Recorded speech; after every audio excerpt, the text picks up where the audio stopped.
네, 주식 랩소디 오늘도 돌아왔습니다. 자, 오늘도 여러분들에게 좋은 정보들 마구마구 드려보도록 할게요. 자, 오늘도 함께 해주실 본부장님 소개해드리겠습니다. 본부장님 반갑습니다. 네, 반갑습니다. 안녕하십니까. 네. 네. 아이고, 저희가 또 오늘도 나눌 이야기가 많아가지고요. 바로 한번 이야기 하나하나 좀 풀어보도록 하겠습니다. 오늘 어떤 얘기부터 좀 나눠볼까요? 오늘은 뭐 여러분들이 뭐 우리나라한테는 좀 아쉬운 분이기도 하고 어떻게 보면 TSMC 얘기를 좀 할까 합니다. TSMC가 사실은 이제 뭐 어떻게 보면 우리나라한테는 좀 어떻게 봐야죠? 적이긴 한데 약간 어떻게 보면 좀 존경스럽다고 할까요? 한때는 적이었고 한때는 삼성이 이제 이건희 회장이 한때는 스카우트 제의를 했었기도 하고 근데 스카우트 제의를 거부했던 그런 분이시기도 하고요. 전설적이죠. 사실은 이제 어떻게 보면 대만의 국부라고 그 반도체의 아버지라고도 하는 그런 분이긴 한데 어떻게 TSMC가 성장을 했고 TSMC가 이제 어떻게 지금 그러니까 TSMC 최근에 또 이제 미국에서 그 기업이 유출했던 기업이 손절했던 기업이 한 곳이 아니라 두 곳이라는 얘기가 있습니다. 그래서 이제 이 부분하고 그 부분이 이제 우리나라하고 일본에게까지 이제 영향을 미치게 될 가능성이 있다는 이야기 좀 전해드릴까 하고 있습니다. 그래서 TSMC 이야기를 이제 좀 차근차근 해서 이번 주는 계속 TSMC의 발전 과정과 반도체 이야기를 계속 좀 시리즈로 이번 주는 좀 해드릴까 합니다. K 반도체에 관한 전반적인 이야기를 이번 주는 여러분들에게 좀 같이 공부하면서 좀 해드릴까 합니다. 전반적으로 우리나라 K 반도체에 관한 이야기, 그리고 이제 TSMC에 관한 아시아 전반적인 이야기를 좀 해드릴까 합니다. 사실은 이제 TSMC를 이야기하자면 모리스 창이라는 분을 빼놓고 이제 회장이시죠. 이분이 이제 2018년도에 은퇴는 하셨는데 어쨌든 지금은 이제 대만 에이펙 회장으로 계신데 이분을 빼놓고는 이야기는 할 수 없습니다. 모리스 창이라고 이분이 이제 하버드 중퇴하시고 이제 MIT를 졸업하시고 스탠퍼드 있으시다가 대만이 갑작스럽게 이제 반도체라는 그걸 먹거리를 해야겠다고 해서 나라에서 이제 2005년에 갑자기 이제 나라에서 이제 반도체를 이제 세워야겠다고 해서 대만 정부 차원에서 반도체 회사를 세워야겠다 생각해서 이제 반도체 나라를 키우기 시작합니다. 그래서 이제 모리스 창에게 제안을 하기 시작합니다. 그때 경제장관이 하자라고 제안을 해서 이제 모리스 창에게 제안을 하는데 그때 당시 잘 나가고 있었습니다. 모리스 창이. 근데 이제 이 제안을 받자마자 월급도 작고 이런데 뒤도 안 돌아보고 대만으로 옵니다. 뭔가 뭐 변화의 시기고 뭔가 이게 자기에게는 터닝 포인트라고 생각을 했던 것 같습니다. 그래서 이제 모리스 창이 오게 되는데 모리스 창이 와서 이제 제일 먼저 와서 이제 하게 되는데 당시 대만 쪽이 이제 돈이 없다. 반도체가 돈이 많이 들지 않습니까? 그래서 대만 쪽에서 와서 이제 모리스 창이 이제 시작을 하는데 대만 쪽에서 여러 나라한테 인텔에게도 제안을 하고 여러 나라에 제안을 했는데 오직 필립스만이 5,800만 달러 25% 정도를 지분을 하고 이제 대만이 48% 그리고 이제 TSMC가 사기업이 나머지 부분을 차지하게 되고 이제 투자를 하게 됩니다. 그래서 시작을 하게 되는데 처음에 이렇게 뭐 쉽게 가지는 않았습니다. 사실 TSMC가 쉽게 가지는 않았었고 일대 사장이었던 분이 처음에 시작은 했지만 그분이 바로 1년 만에 그만두고 모리스 창이라는 분이 이제 1년 그 다음에부터 시작을 하게 됩니다. 사실 그래서 쉽게 가지는 않았었고, 근데 이분이 이제 전략을 잘 세웠습니다.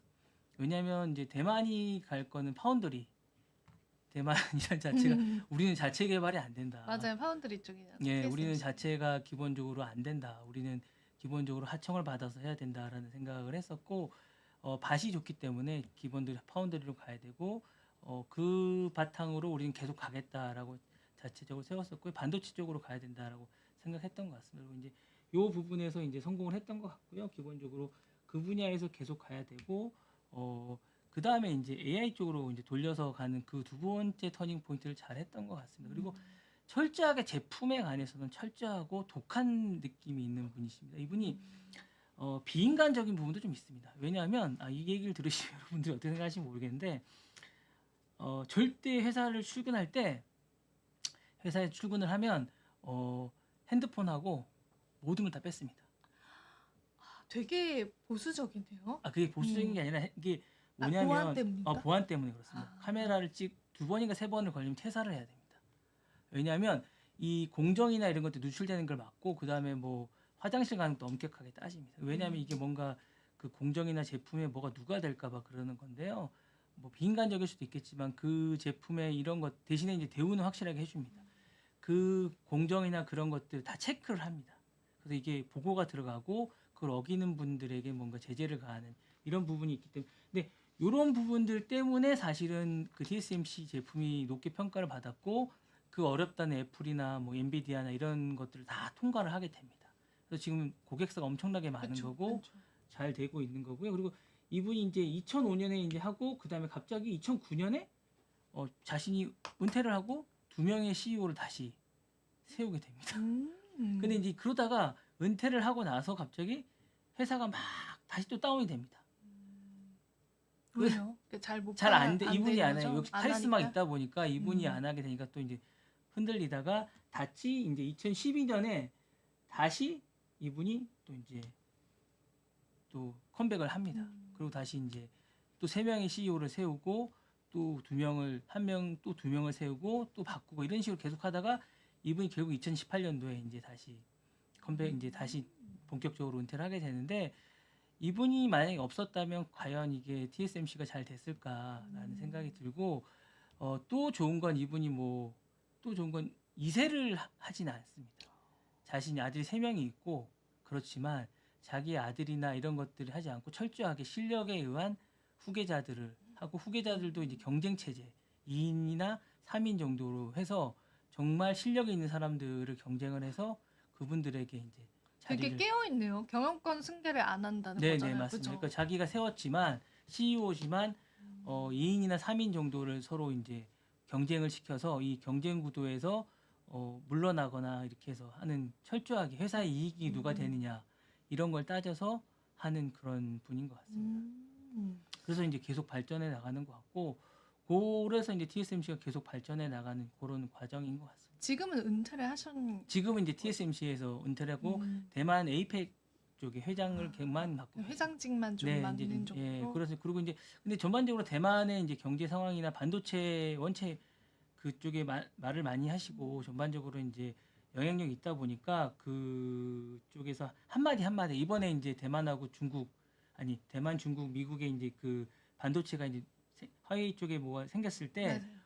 그 한마디 영향이 너무 있다 보니까 그런 부분에서 이제 계속 이야기가 나오고 있고 뭐 죽었다 이런 얘기 한마디 하니까 확 뒤집어지고 이런 거 보니까 되게 강력한 그런 분 같으세요. 그리고 제가 볼 때 이분이 되게 뛰어나세요. 뭔가 영업을 하고 이럴 때 되게 뛰어나시고 한마디가 뒤지지가 않아요. 영업을 되게 잘하시는 분이세요. 제가 보니까 예전에도 보니까 그 전에도 이제 마케팅이나 이런 거 할 때도 보니까 박리담회나 전략 이런 것들이 되게 뛰어나세요. 마케팅을 잘하시더라고요. 그 전에도 이제 뭐 자기가 부사장일 때 이제 IBM하고 이제 싸운 적이 있어요. 그럴 때도 전략을 잘 세워서 만년 2등 회사를 1등으로 세우시고 이미 재능이 좀 뛰어나시더라고요. 예, 그리고 이제 뭐, 이게 원래 이제 자기가 이제 반도체를 예전에도 자기가 할 때 보면 이제 반도체가 아니라 그 비싸게 받고 뭐 이런 전략을 했는데 자기가 할 때는 좀 낮게 받으면서 수주를 많이 받는 방식으로 전략을 바꾸고 그런 마케팅 전략에 좀 뛰어나신 그런 전략이 좀 있는 것 같은데 이분의 단점이 좀 있더라고요. 어떤 거요? 이분이 이제 B2C, B2B는 잘하는데 B2C를 잘 못하시더라고요. 한번 이제 B2C 분야의 사장을 하신 적이 있는데 그때는 좀 말아먹으셨더라고요. 예. 기본적으로 이제 그게 고객과의 직접적인 그렇죠. 영업은 그거는 예, 다른 그거죠. 그런 건 좀 어렵다고 네. 본인이 실토를 하시더라고요. 그래서 음. 그런 건 잘 못하시는데 나머지 쪽에서는 계속 승승장구하시고 기본적으로 이제 독학으로 반도체를 익힌 엔지니어링이고 원래는 머리가 되게 비상하신데 가족들 때문에 원래는 하버드 들어가셨다가 인문학을 하셨다가 너무 좋아하셨는데 가족 밥벌이를 해야겠다. 그래서 MIT로 전공을 바꾸셨을 정도로 그리고 어릴 때는 정말 집이 어려워가지고 중국 대만에 있을 때 중국으로 옮겨가셨는데 학교만 9번을 옮겨 다녔다고 하더라고요. 아, 그럼 기술자 출신이신 거네요? 네네네 엔지니어 아, 출신이십니다. 엔지니어 출신이시구나. 그래서 뭐 되게 똑똑하고 되게 이렇게 뭐 얘기하시는 것 같아요. 전반적으로 보시면. 네. 굉장히 이제 TSMC를 일으켰던 네네. 회장님이다 보니까 기범함이 확실히 있는 것 같아요. 네 맞습니다. 네. 되게 뛰어나시고 전반적으로 잘 갖고 있으신 것 같습니다. 저는 되게 그 경영권을 승계하지 않는다라는 게 그래도 조금 옛날 분이실 텐데 그런 생각을 하셨다는 것 자체가 굉장히 나이스하다? 약간 네. 그런 생각이 좀 들기도 맞습니다. 하는 것 네. 같습니다.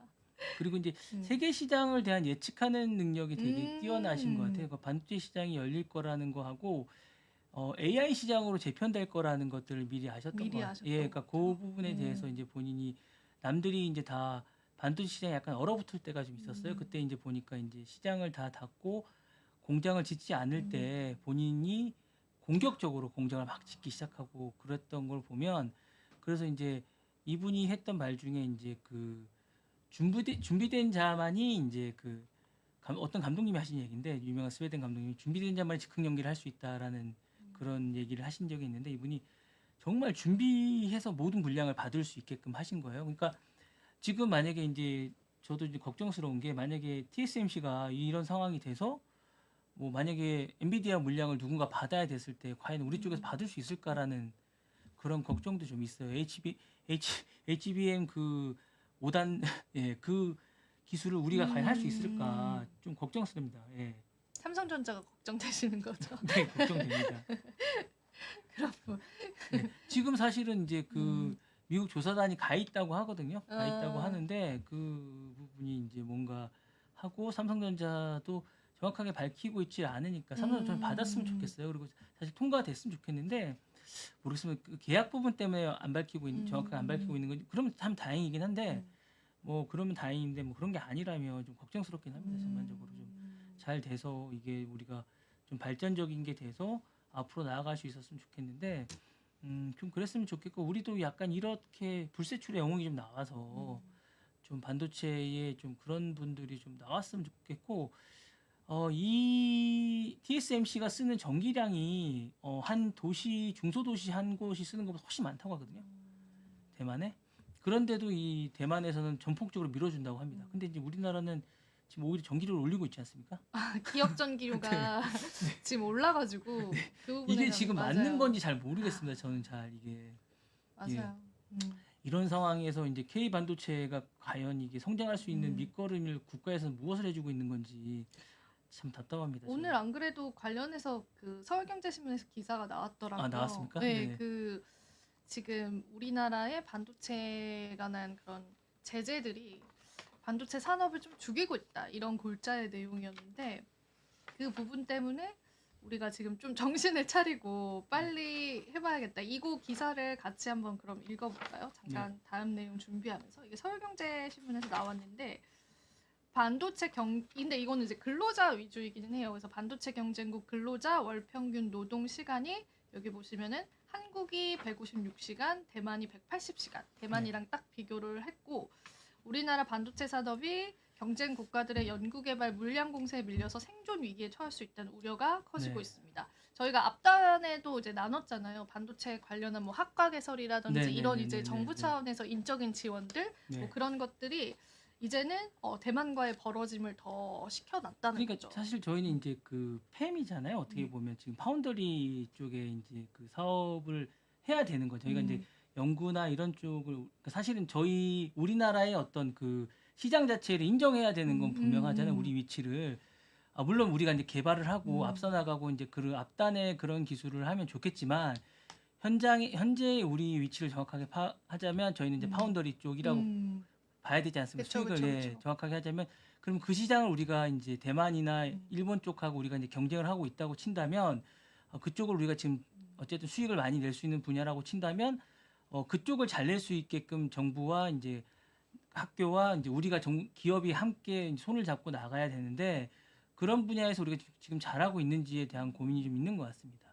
그래서 진짜 보면은 이게 이 기사는 그 근로 시간의 시선으로 본 거긴 해요. 근데 여기 보시면은 이 같은 근로 시간의 축소는 R&D 경쟁력 저하로 이루어지고 있다. 대만 TSMC나 미국 엔비디아 같은 경우에는 정해진 시간에 퇴근하지 않으면 불법이 되는 반도체 업계에서 경쟁을 벌일 수 있겠냐. 그러니까 우리나라는 근로 시간 단축에 너무 초점을 맞춰줬다라는 거고 사실 이제 대만과 엔비디아의 근로자들, 개발자들은 언제든지 이제 개발을 할 수 있는 내가 이제 새벽 넘게까지 개발을 할 수 있는 그런 환경들을 좀 줬다라는 거죠. 그래서 R&D의 경쟁력 저하, 엔지니어들이 원하면 언제든지 24시간 사무실에 불을 밝히면서 성과에 매달리는 대만 TSMC와 국내의 환경은 너무나 차이가 난다. 이런 기사였는데 조금 우리가 귀담아서 같이 생각을 해보면 네, 좋은 네. 기사일 것 같아요.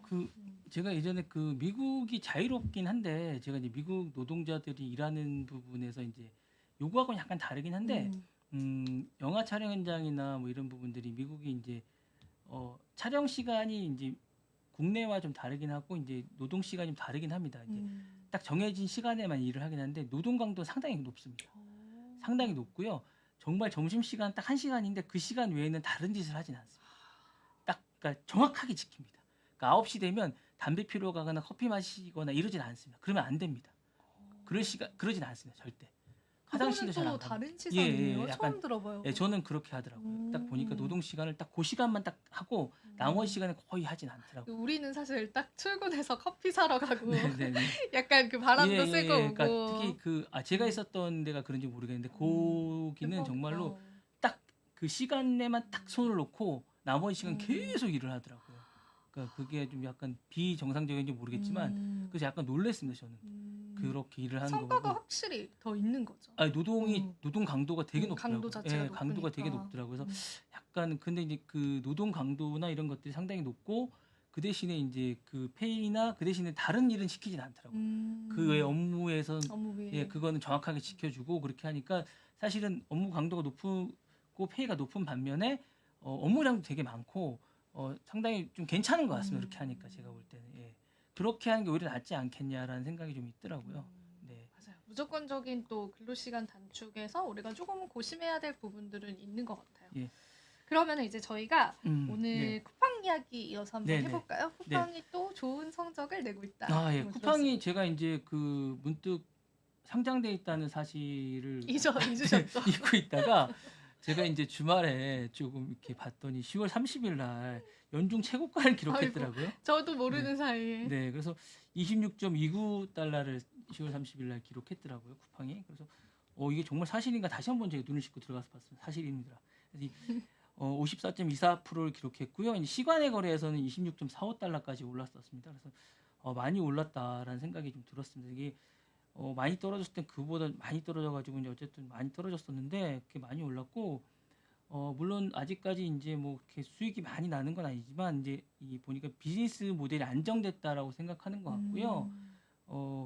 이제 투자은행이죠. 투자은행들이 이제 기본적으로 높게 평가하는 것 같습니다. 미래 성장 가능성도 높게 평가하는 것 같고 어쨌거나 국내에서 평가하는 거와는 다르게 이제 해외 뭐 프랑스 투자은행이나 이제 뭐 스탠다드 차타드나 중국 투자은행이나 뭐 모건 스탠리 또한 투자 비용을 높게 받았습니다. 그 주가에 대한 평가도 이거보다 더 높게 잡고 있는 그런 형편입니다. 그래서 사실은 국내보다는 해외에서 더 높게 평가하는 것 같고요. 그래서 그런지 이제 지금 주가도 한 25달러 전후에서 계속 형성되어 있는 것 같습니다. 그래서 잘 떨어지지 않고 잘 반등하고 있는 것 같고요. 실질적으로 이제 빨리 망할 수도 있다라는 많은 평가가 있었지만 지금 뭐 오픈마켓에서는 국내에서는 절대 강자로 지금 하고 있는 것 같습니다. 그래서 잘 지키고 있는 것 같고요. 물론 뭐 앞서 나가는 거다 보니까 이제 뭐 노동 시간이나 이런 거에 대해서 말은 많이 있고 뭐 이렇게 얘기는 많이 있지만 어쨌든 어쨌든 전자상거래 이제 뉴욕 시장에 이제 있는 그 업체로서는 제가 볼 때는 선두권에서 이제 우리나라 기업으로서는 잘 지키고 있는 듯한 느낌이 있습니다. 네. 아, 쿠팡이 선전을 하고 있었다니. 네네.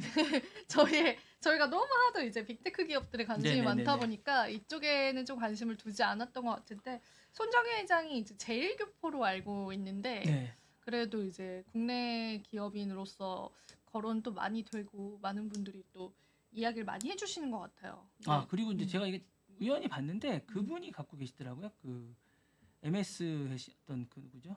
마이크로소프트요? 마이크로소프트 했던 그분이 이 주식 자기가 했던 아, 그 본인이 펀드 많이 가지고 조금 갖고 계시더라고요. 그 주식에 이 주식이 쿠팡에 들어가 있어서 제가 그 보면서 예 수익 좀 많이 나셨겠네요. 조금 나셨더라고요. 이 주식에 쿠팡이 들어가 있대 그 목록에 들어가 있더라고요. 그래서 제가 그 목록을 보면서 쿠팡을 조금 봤으면서 하시는구나라는 생각을 알게 됐습니다. 저도 쿠팡 완전 중독자입니다. 쿠팡 중독자. 네, 저도 이제 네, 쿠팡으로 다 사기 때문에 네 참 급할 땐 쿠팡이 맞아. 최고입니다. 급할 땐 쿠팡이 그 네. 새벽 배송 그 시스템 너무 좋더라고요. 네, 네. 항상 잘 이용을 하고 있는데 또 미국 증시에서 좋은 성적 내고 있다라고 합니다. 자, 그럼 저희 라마 얘기 해볼 수 있을 것 같은데요. 라마 얘기는 내일 하려고 했는데 오늘 좀 드리면 음.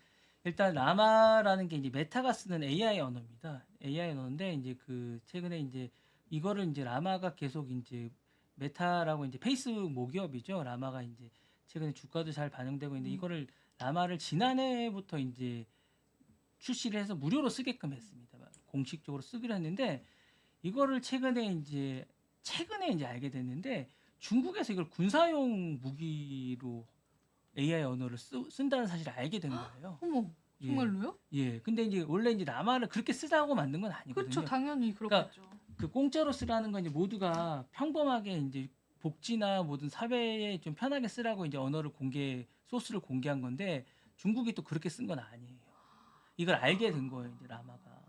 그래서 이제 난리가 난 겁니다. 그래서 이제 이걸 어떻게 해야 될지 모르고 경고를 하기 시작한 겁니다. 페이스북 쪽에서 이거는 원래 우리 정책에 위배되는 건 쓰지 말아라. 근데 중국에서는 묵묵부답이고 자기네들은 근데 계속 이제 제가 이제 보면 빅테크 미국 기업하고 계속 지금 이 중국에 있는 정부 쪽 뭔가 있는 하이테크 기업들이 계속 부딪히는 듯한 느낌 그리고 군사적인 어떤 정보를 빼가서 뭔가를 하는 듯한 이런 느낌이 계속 있거든요. 그래서 이제 이런 부분들이 이제 계속 하고 이제 이게 대선하고 이제 얼마 안 남지 않았습니까? 요거하고 이제 있으면서 뭔가 제재를 가하지 않을까. 근데 이런 것들에 이제 빅테크 기업들이 뭔가 피해를 입는 부분에서 자기네들이 미리 선수를 치는 듯한 그리고 요런 정보들을 미국의 뭐 CIA나 이런 정부국에서 계속 뭔가 주는 듯한 조심하라고 뭔가 정보가 계속 흘러가는 듯한 느낌이 듭니다. 그래서 이런 것들에 대해서 제재가 지금 누가 어떤 정보가 들어가든 뭐 제재가 갈 것 같은 계속 그런 느낌이 계속 듭니다. 이게 계속 단속하고 정보를 하고 그러니까 빅테크나 이제 반도체 AI 제가 볼 때 AI 반도체 이런 하이테크 기술이 미래 산업의 먹거리고 이런 것들이 이제 미래에는 뭔가 어떤 선진국의 어떤 그런 거가 된다고 보니까 이런 거 관련해서 계속 이제 중국하고 미국하고 이제 투지다 보니까 이 두 나라가 서로 경쟁을 계속하고 여기서 싸움이 계속 일어나는데 미국이 요거에 대해서 계속 신경을 쓰고 있는 것 같습니다. 제가 볼 때. 이런 거에 한 예가 아닐까라는 생각이 듭니다. 지금 이제 급하게 저도 기사를 찾아봤는데 중국의 인민해방군 핵심 연구기관 군사과학원 깁니다. 소속 연구원 2명을 포함해서 네. 중국의 연구원 6명이 지난 6월에 발표한 논문에서 라마를 이용해서 군사용 챗봇, 챗BT를 개발했다고 네, 네, 밝혔다. 이렇게 나와 있는데 소름 돋는데요. 네네.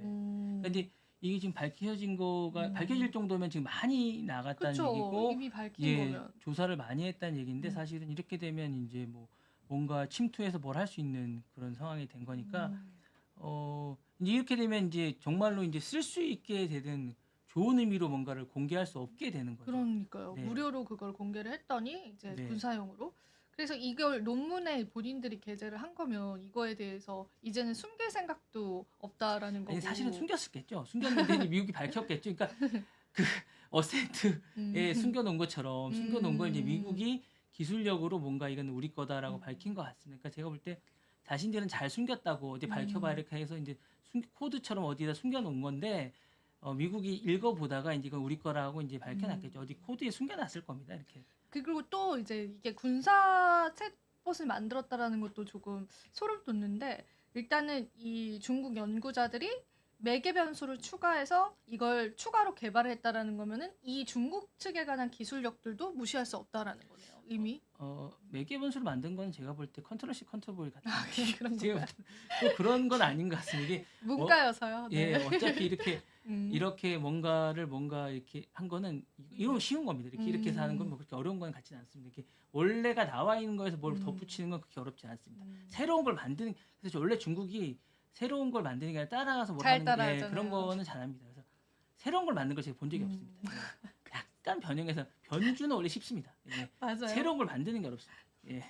우리가 네. 왜 가방도 중국 여행 가면은 네. 이미테이션 네. 사오신다고 네. 사람들이 거의 비슷하게 만든. 네, 잘 따라 만드는 그런 네. 나라인 걸로 이야기를 한번 해보겠고 그리고 그럼 저 이제 임영 씨 이야기를 한번 시간이 다 해볼까요? 돼가네요? 아니 시간 충분합니다. 네. 엔비디아가 다우존스에 지금 맞아. 인텔을 그거 얘기해 몰아내고 봅시다. 예, 그 네. 얘기 좀 드리겠습니다. 그래서 엔비디아가 다우존스에 이제 25년 만에 편입이 됐습니다. 다우존스라는 게 사실은 이제 뭐 상징적인 건데요. 엔비디아가 어쨌든 편입이 됐습니다. 이제 인텔이 그만큼 이제 저물게 된 거죠. 사실은 지난주에 제가 잠깐 말씀드렸는데 원래 이제 엔비디아에 있던 멜라녹스를 이제 원래는 인텔이 살 뻔했었는데 그걸 못 사는 바람에 이제 이게 전세가 역전된 거라고 제가 한 말씀을 드렸습니다. 이제 근데 이제 최근에 인텔이 계속 이제 자사의 명운이 줄고 엔비디아가 계속 주가가 올라가다 보니까 이제 역전이 된 겁니다. 그러다 보니까 이제 거기에 이제 엔비디아가 이제 올라가고 인텔이 탈락하고. 예, 그러니까 이게 서로가 이제 매출이 인텔 자체로 해서는 대표성이 떨어진다고 생각을 한 거죠. 다우존스 지수가 이제 그러니까 이제 엔비디아를 넣고 떨어지게 된 거죠. 그래서 이제 요거 가지고는 안 된다고 싶어서 이제 요 종목을 빼게 된 거고 이제 자존심 상하겠지만 이게 진짜 격세지감을 느끼게 하는 거죠. 뭔가를 대변해 주는 것 같아요. 지금의 이제 유망한 예. 기업과 그것을 따라가지 못했던 기업 네. 대변해 주는. 제가 이제 요거에 관련해서 이제 좀 여러분이 나중에 주식을 하실 때 좀 보시는 게 있는데 이제 이게 대체제라는 게 있습니다. 인텔 이게 대체되는 역전해서 대체하는 게 있고 경쟁하는 주식도 있으니까 만약에 이제 보시면 인텔하고 엔비디아는 완전히 역전을 당한 거고요. 지금 이제 뭐 넷플릭스나 그 디즈니는 경쟁하고 있는 아니 산업이 완전히 바뀐 거 이런 게 좀 있거든요. 이런 것들을 비교하는 주식들을 한번 제가 내일 미국 주식을 좀 비교해서 재미있을 것 같아요. 예 한번 경쟁제와 이제 예 요거를 좀 대체제. 보시고 이게 독점을 하는 거냐 대체제가 반대로 완전히 격전해서 요거를 보시면서 투자를 하시면 미국 주식을 투자하실 때 좀 도움이 되실 것 같거든요. 예, 완전히 역전이 되는 경우도 있고 둘이 경쟁을 하면서 역전이 될까 말까 해서 지금 경쟁을 해서 누가 이길까를 좀 보셔야 되는 것들이 있고 뭐 이런 게 있거든요. 그래서 뭐 페이팔이나 뭐 이런 것들 이제 결제 시스템이 있습니다. 여러분들이 지금 우리나라 핀테크처럼 지금 여러분 이제 핀테크라고 하시면 지금 여러분들 이제 결제 하시잖아요. 번호로 눌러서 결제하시는 거 있죠. 이거 이제 미국에서 먼저 된 건데요. 우리나라보다 그 전에 번호로 하시는 게 얼마 안 되지 않습니까? 우리는 카드로 다 하셨잖아요. 근데 이제 지금 번호로 막 하시잖아요. 이런 게 이제 미국에는 먼저 시작을 했었거든요. 이런 시스템이 이제 미국에도 하고 있는데 미국에도 지금 번호로 하는 거랑 카드로 하는 게 지금 경쟁제로 하고 있거든요. 그러니까 이런 핀테크 시스템이 이제 미국에서도 지금 경쟁제와 이제 하고 있습니다. 이런 것들 하는 많은 시스템들을 제가 내일 와서 설명을 좀 드리겠습니다. 둘이 경쟁제와 이제 대체제 두 주식들을 좀 비교해 가면서 설명을 좀 드리고 이런 부분들이 이제 어떻게 변해가고 있는지에 대해서 좀 보시면서 주식을 공부하시고 어떻게 해야 되는지에 대해서 좀 하시고요. 저희가 이제 좀 끝날 때쯤 저희가 새로운 프로그램이 또 이제 이지영 아나운서께서 좀 이따 지금 바로 하실 건데 그것도 그렇게 바로 이제 되는 건가요? 네. 이 뭐 왜냐면 저희가 좀 이제 이 프로그램이 계속 나올 거기 때문에 전략회 이런 거 없나요? 왜냐면 미국 주식이나 ETF나 네. 이런 것들을 좀 하고 싶은 분이 많이 있으실 텐데 이런 것들에 대한 공부도 하시는 그런 프로그램들이 좀 이따 생길 겁니다. 저희가 왜냐면 너무 당황스럽네요. 뭐 이렇게 이런 거 배당주 이런 것들이 궁금하신 분들이 있으실 텐데 이런 것들에 대한 공부를 좀 깊게 하실 수 있는 프로그램들이 좀 생길 거라서 그거는 이제 나중에 그런 프로를 왜냐하면 이제 저희가 이제 주식 랩소디는 약간 트렌드한 프로그램이라 그런 것들을 다 소화해 못하게 그러니까 좀 딥하게 공부할 수 있는 약간 스터디형 프로그램들이 생기게 됩니다. 이제 그 프로는 약간 그런 거니까 거기서 이제 보시면 될 것 같습니다. 아니 너무 당황스럽습니다. 네.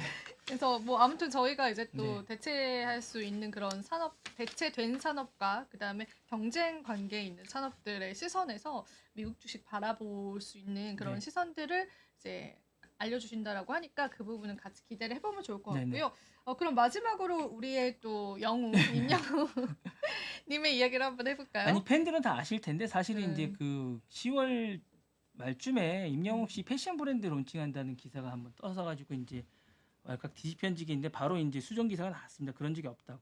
11월 그러니까 제가 오늘 이제 그 보고 싶다. 네.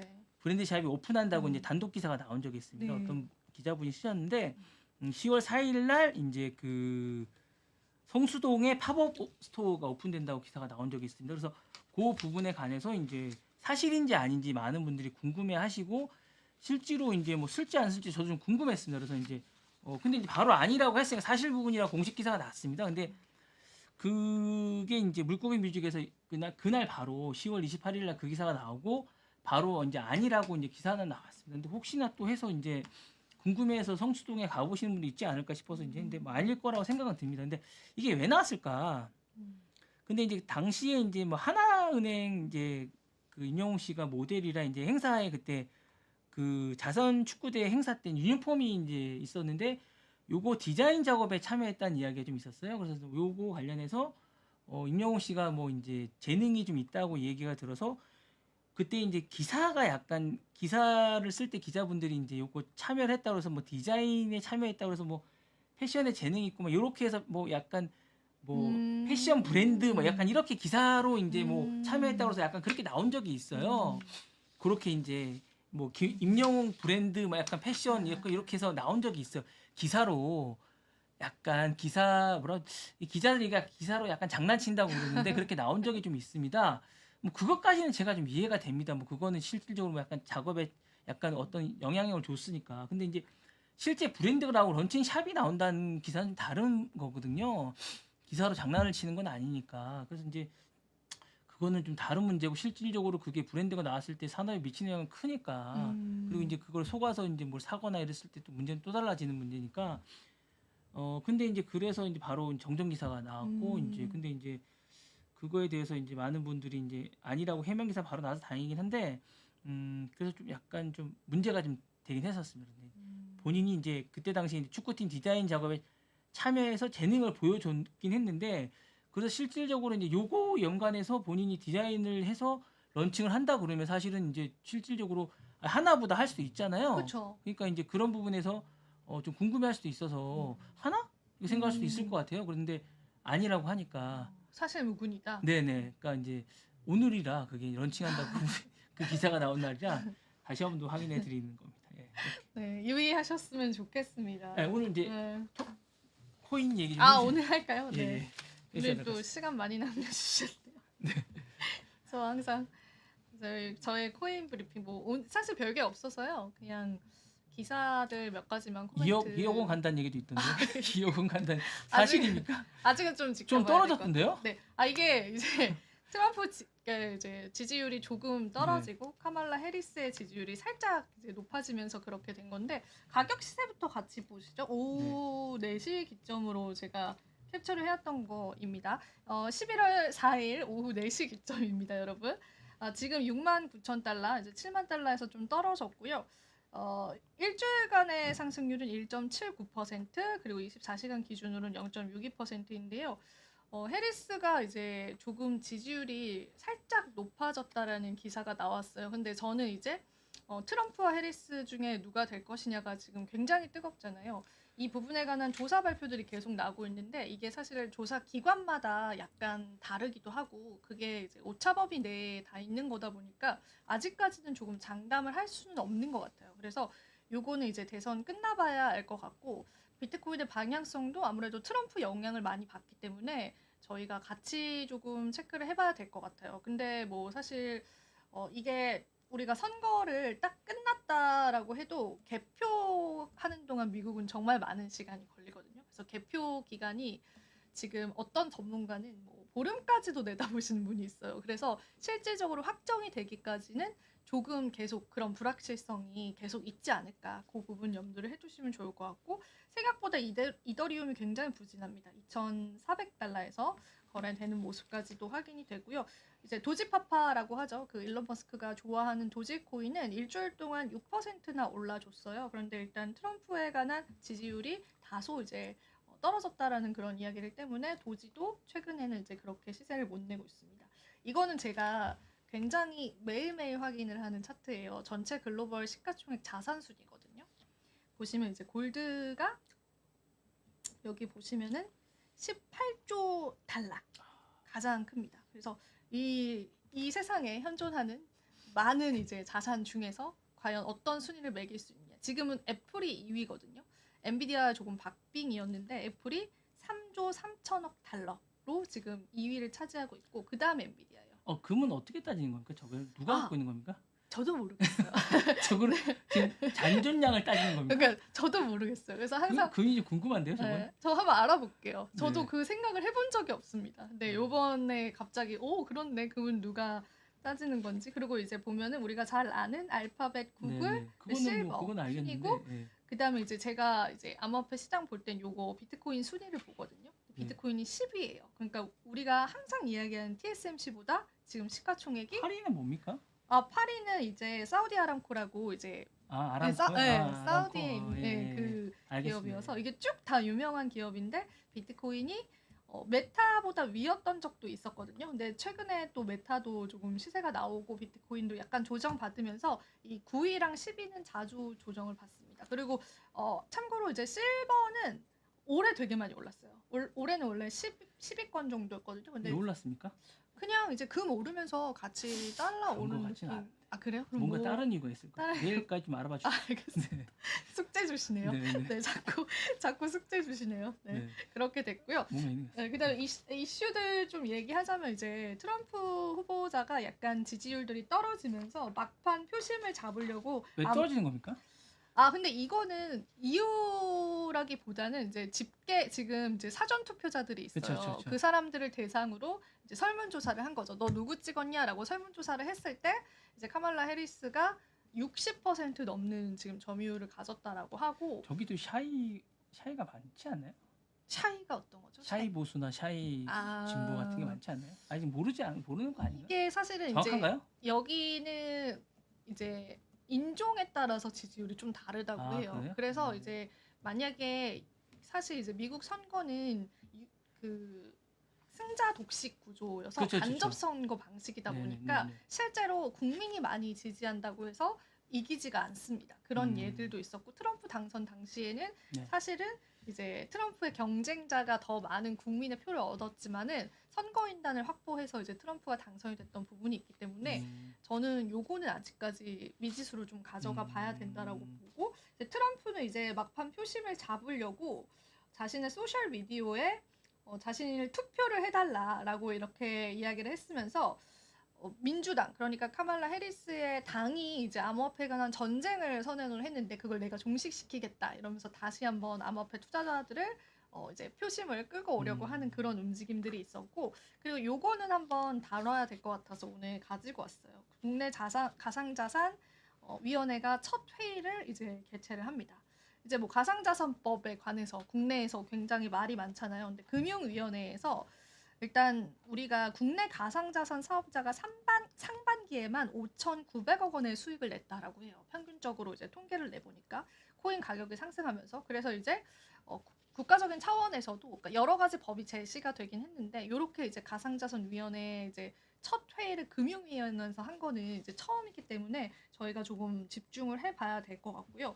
김병환 금융위원장 같은 경우에는 기자 간담회에서 조금 늦어졌지만 위원들은 사실 다 내정이 됐고 이분들 일정을 조율하다 보니까 11월 6일에 회의가 개최될 예정이다라고 이야기를 했고 예전부터 이런 가상자산위원회를 출범하겠다라고 계속 얘기를 했었어요. 근데 이제 그 위원을 꾸리는데 조금 시간이 걸렸고 그분들의 일정을 다 확인을 하다 보니까 조금 늦게 첫 회의를 개최를 하게 됐다.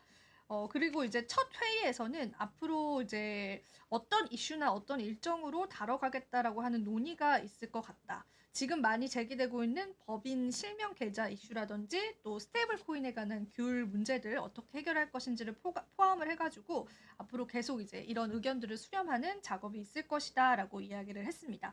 그리고 또 이런 부분들은 이제 코인 시장, 국내 투자자들한테는 그래도 암호화폐 시장이 좀 정화되어 가는 이제 첫 발들이 하나하나 뛰어가고 있다라고 해서 좀 긍정적으로 이제 나타나주고 있고요. 그리고 제가 또 마지막 기사는 사토시 나카모토다 본인이 이렇게 비트코인의 창시자다라고 했던 사람이 나타나는 해프닝이 있었어요. 그래요? 제가 자료를 준비하진 못해서 그냥 이야기로 풀어드릴 건데 일단 영국 런던에서 열린 이벤트에서 화려한 터반과 위장 무늬 바지 그리고 검은색 정장에 긴 회색 수염을 기른 스티븐 몰라라는 남성이 등장을 했습니다. 요거는 제가 사진만 구해왔는데요. 한번 같이 이분이시거든요. 이분이신데 이분이 요렇게 등장을 해서 이제 자기가 딴하셔야 될 것 같은데. 자기가 사토시 나카모토다. 본인이 이렇게 해서 이제 주장을 많대요?